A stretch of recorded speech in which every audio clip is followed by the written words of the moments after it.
సాక్షిని కాపాడుకోవాలి. నువ్వు దేవుని మీద విశ్వాసం ఉంచాలి. విశ్వాసం అంటే ఇది జరిగితే ఇది చేస్తానంటారు, అది కాదు విశ్వాసం.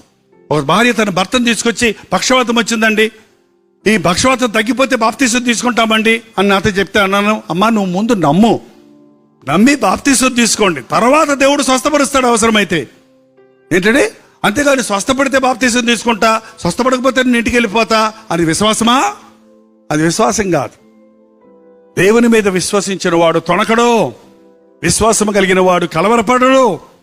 విశ్వాసం అనేది పూర్తిగా దేవుని చేతులకు నీవు అప్పగించుకోవటం. ఆయన చేతుల్లో నీవు ఉన్నప్పుడు పడడానికి ఆస్కారమో లేదు.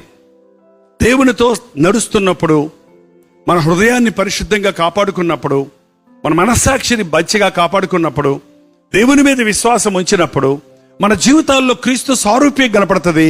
ఆయన ప్రేమ మన జీవితంలో పొంగి పొర్లుతుంది.